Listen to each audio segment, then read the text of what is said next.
All right, well, let's get this bad boy rolling, shall we? Let's go. What's going on, everybody? I am Walter Hooper with Marketing Minds Meet. This is a special one. Well, they're all special, but this one in particular is really cool because we have not one, but we have two guests here today, and I'm thrilled to have them on here. They made the trek all the way here to the Bubble in Grosse Pointe Park. Here at the Knots, we have Cyndee Sparre and Brian Madeleine. Thank you so much, both of you, for being here today. Why don't you both tell everyone a little bit about yourselves and just give us an introduction on what you do? Go ahead. No, you Look first. at us. I insist. We're going to paper, rock, scissors, right? Well, so Cyndee Sparre, Lifetime Financial Growth. A little bit about me. So I am a financial professional. It's funny. I want to go right into, connecting with you, Walter. Fantastic opportunity to be able to do something like this. So first, thank you. Before I get into myself, I don't like to really talk about myself that much. But thanks for the opportunity for doing this, being able to partner up with Brian here. I've been a financial professional now for 2 years. Really enjoy helping people and passionate about helping people when it comes to taking, I'm going to use some medical term, an MRI of people's finances. So I came from pharmacy, 20 years in pharmacy. So MRI is familiar to me, these medical terms, but I think that there's opportunity, especially in today's day, to do a better job of looking holistically at people's finances. So that's me. I like that a lot. Holistic way of looking at people's finances. That is very interesting to put it. And Brian, what about you, sir? Yeah, I don't know if I can follow up to that, but I'm Brian Madeleine. I've been in finance and banking and coaching. I'm a financial coach for close to 7 years, coming up in August. And last year I kind of realized that, the coaching part, the whole banking, the financing, it's something I've been doing for a long time. It's very passionate thing of mine. I realized I could get paid to run my own company last year and do this on my own. So I went out on my own venture last year.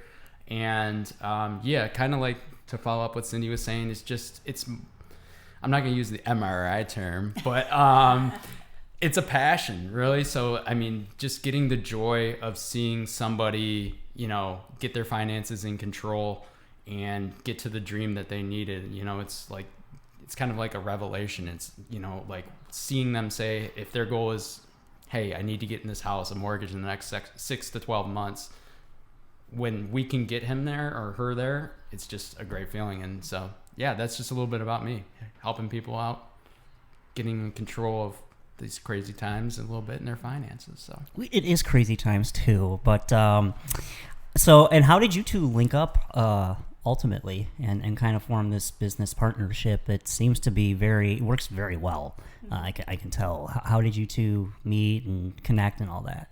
How did we meet? So I was actually introduced through Diane Salvaggio with Mortgage One. So she had already an existing relationship with not only Brian, but your family too, right? Yes, 40 years we've known her. Well, not me, but my dad has known her for probably 40 years. So yeah. So we, as we began to chat, I'm like, oh, this is exactly what I was looking for in a partnership of someone that would help someone with identifying and creating, I don't know, use the dirty B budget word, but it's all right, we got to use it at some point. The dirty B budget, but it just kind of flourished into more relationship. He was doing a lot of amazing work. I noticed, started building with his YouTube channel. And I'm like, oh, I like the way he works.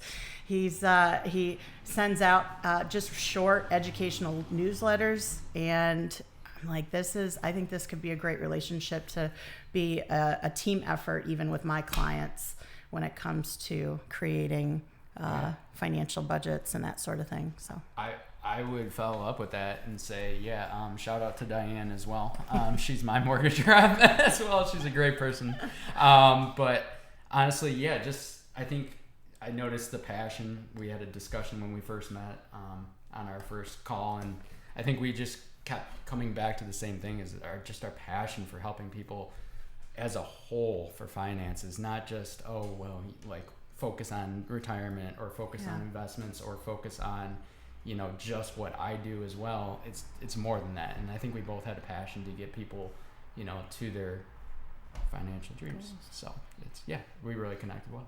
Mm-hmm. Well, that's great. Partnerships are so important and so crucial because now you have another person that you can say, that's my go-to person. Yeah. That's who I trust with this, this decision or this branch of the profession. So to have that is key, and I cannot stress that enough. Find those partnerships. That's why it's so important to network. It's important to go out there and meet people. Yes, even if you are an introvert, you just gotta just bite the bullet and just do it. Mm-hmm. So Cyndee, I actually have a couple questions for you here first.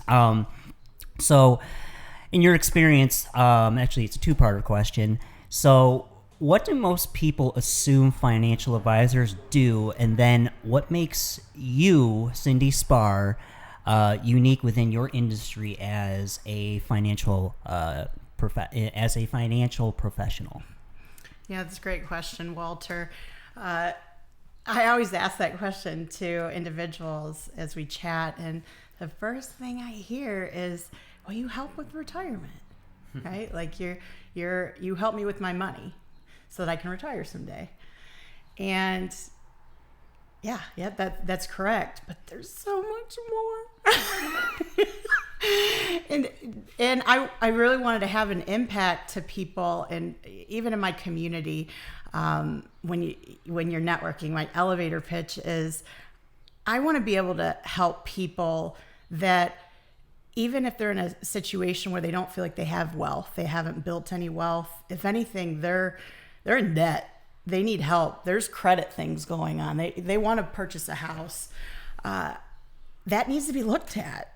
Why jump into retirement when right now you're in a space where your top of mind is you need to get out of debt, out of that situation. So I would say I'm unique in the fact that I'm looking at everything in people's finances, where someone might say, "Wow, you're gonna ask for my mortgage statement if they have a mortgage?" I'm like, absolutely, because I'm sure you'd agree that's the biggest purchase you ever made, right? Or one of the biggest. So we're looking at all different aspects of your finances versus just taking care of one sector being known for retirement.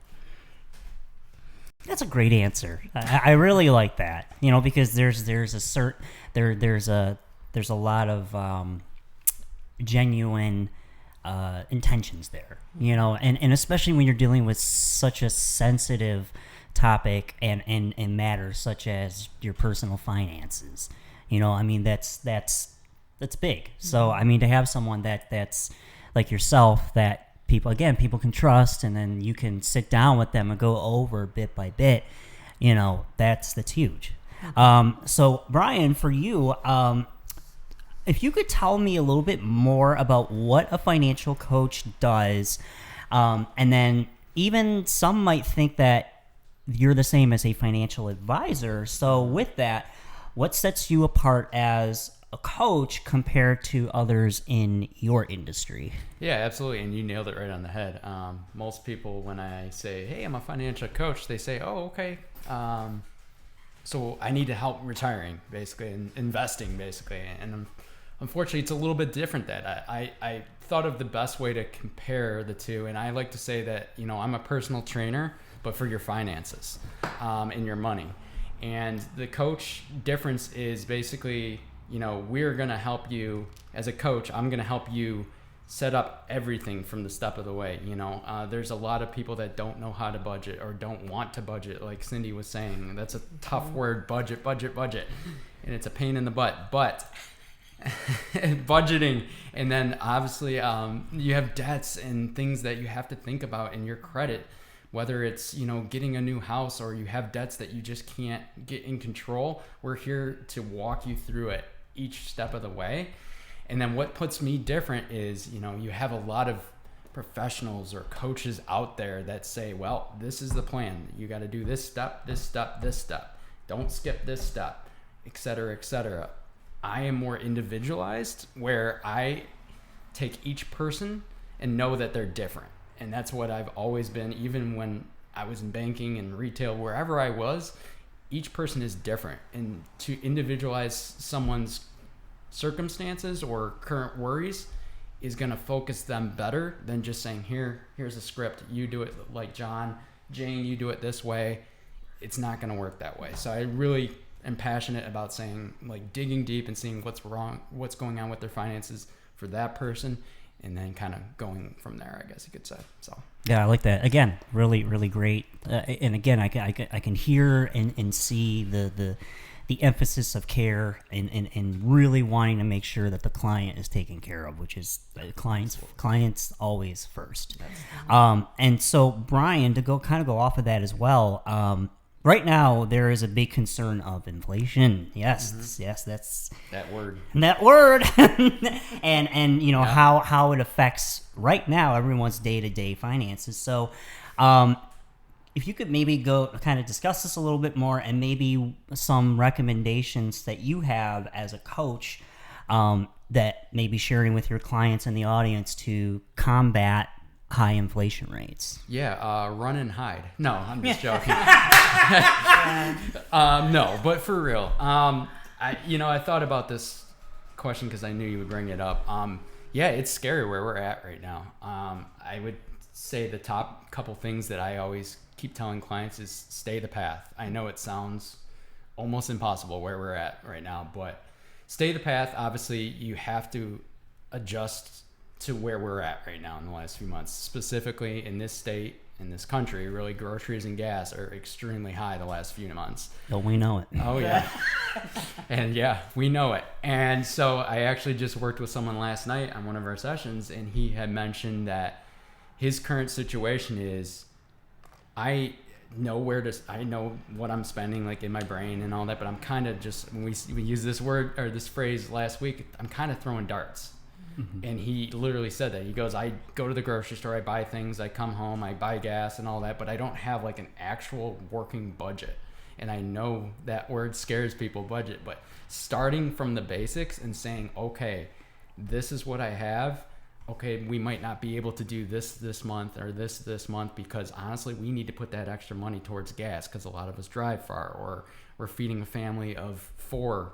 Sometimes I feel like it's 4.5 with my 8-year-old. Yeah. But I mean, but the point is you got to stay the path, but you may just have to make some current adjustments for the time that we're being in it. And remember, staying positive, we're going to get through this eventually. Yeah. So that's what I'm saying. So. And, Brian, just to kind of tag off of those small adjustments that you were talking about, mm-hmm. It doesn't have to be severely painful. And Walter, it's just something that my husband and I do is you got your choice of where you grocery shop. Okay. Absolutely. For us, maybe a certain grocery store is really close, so we go there, but we pay more to go there. Mm-hmm. We got to a point where we're like, we know which grocery store is going to save us $40 to $50 every time we shop it. So we started changing where we were doing the shopping so that we could save money in these areas and it not be super painful. I think I drive an extra 2 miles to get to the cheaper grocery store. And having, as cheesy as this sounds, having a menu laid out for the week will cause you to focus, I feel like, for groceries, now that we're talking about it. I mean, that is where people are getting mm-hmm. pocketed. Having an actual menu, which we do in our family, and telling the kids, this is what we're eating. If you don't like it, here's what there are different options. Having a plan where this client I was discussing last night, he says he'll go grocery shopping on Saturday or whatever his normal grocery shopping day is. And then Monday night he goes, oh, I forgot something. Go get 5 more things. And then Wednesday, oh, forgot again. And just keeps going back and back and back and spending instead of maybe setting an actual, like, once a week, hopefully this is what we can get. And, if the odds and ends pop up, it is. But, like, having a plan, like you said, will really save you some money. Yeah, so, for sure. Yeah. Mm-hmm.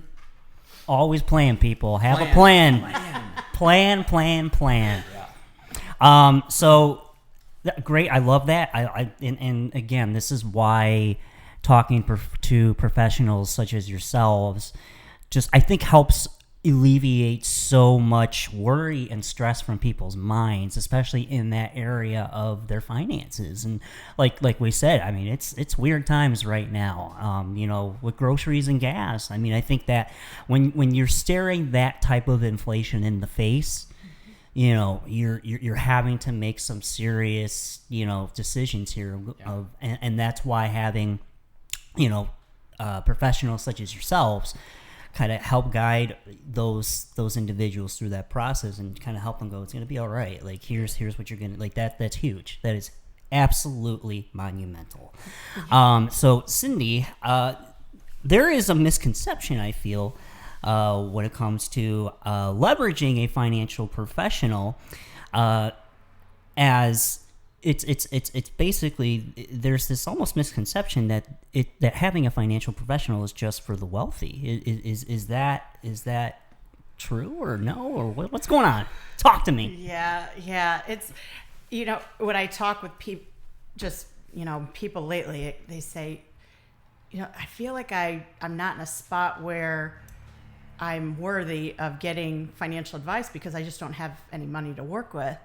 And my heart pulls for people that think that way, to say that's when you need a financial professional the most, is when you're in those positions, right? It's like it shouldn't just be known for the wealthy. Like, a financial professional is meant to bring you and build you to have wealth. So if you've got it set in your mind that you've got to have so much money in your bank account or in a retirement account just to be able to leverage a financial professional, please consider differently, because you're the people that we want to help. Like, I came from helping Main Street families. That's just, Brian and I are very similar. I said, it's, for us, it's about feeling that we've made a difference in people's lives.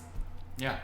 So, and to go off of that, so what would you then recommend people do to prepare ahead of time for when they are looking to meet said financial professional?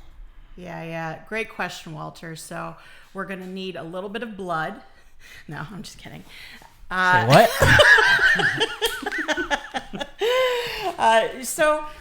I guess to kind of first start with this is, if gathering financial statements is going to detour you from meeting with a financial professional, I want you to remove that request from your head. What I mean by that is, when I meet with people, they always say, what do I need to prepare and bring ahead of time when I meet with them for the first time? Nothing, because you know what? We can gradually get to a point through various meetings to gather that information, but I'm not going to give you a bunch of homework just to get to know you, get to know your goals. But as you're working with a financial professional, it's important that you're sharing with them, if you have retirement statements, credit card statements. I think that's important to be able to, I know it's removing the fig leaf, Walter, removing the fig leaf. Sure you want to see my credit card statements? It's very, it can be very uncomfortable for people. We really want to get into your financial health and help you. So retirement statements, bank statements, credit card statements. I've collected mortgage statements. I think that's important. I've collected even home and auto insurance declaration pages, or umbrella policies. And that's not that I do these services or products, but they have a part to play in what you're continually paying for. Absolutely. Right, Brian? Like, every single month you're going to be paying for those things. So you might as well collect them and kind of do a diagnostic by working with a professional that helps with auto and home insurance and umbrella policies. So those are just some of the things that you can start to collect ahead of time. But once again, going back to what I first said, is do not avoid meeting with your financial professional because you don't have one of those statements, because it's a journey. It's not, what do they say, a marathon or a sprint? Yeah, it's a sprint, not a marathon, I think it is. or something. It's a marathon. It's a marathon, not a sprint. I'm sorry, the other way. Marathon. Not It's okay. It's okay. We're human, right? We're human. That's what we're going Exactly. for. Yeah. The opposite of that. We got it. We got opposite it. day. Yeah. No, I love it. I you know, in all seriousness though, that is reassuring because, like you said, when you have to request from individuals and clients, okay, we need to see statements. That can be a very sensitive, touchy subject. And look, I mean, I get it. Like those finances are probably some of your most personal, things that you have. That I think for them kind of defines who they are. Yeah. So again, to have that trust in someone and a professional such as yourself and Brian, to say to allow them to work with you, that's huge. So with that being said, we're gonna go live now on Facebook, and I call this the fun portion. So 3, 2, 1.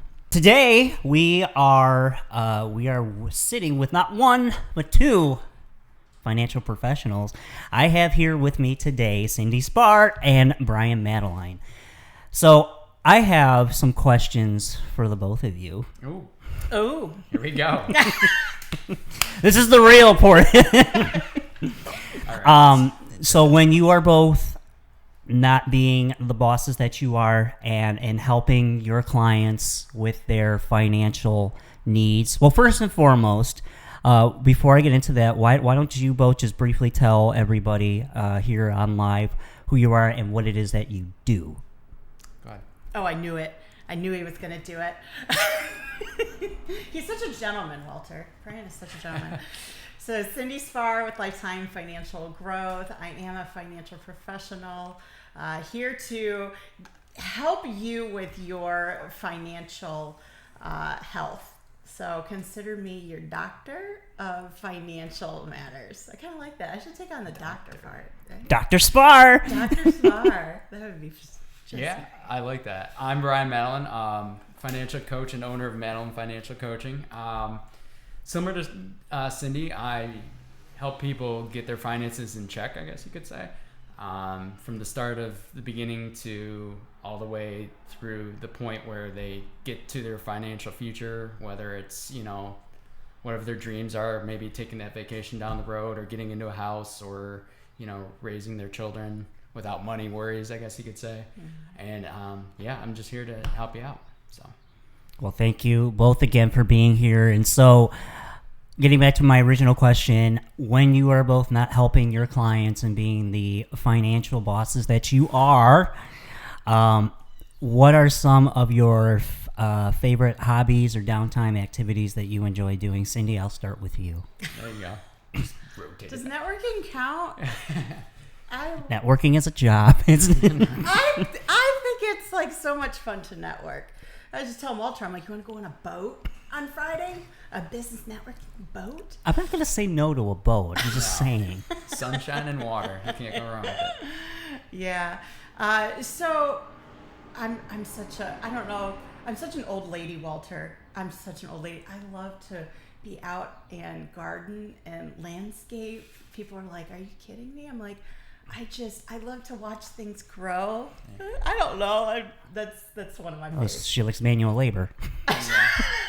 Everything I guess I enjoy is labor to Walter, Yeah. but it's soothing. I don't know. It's therapeutic to get out and work in the landscaping and gardening and all that kind of stuff. I don't know. And Brian, what about you?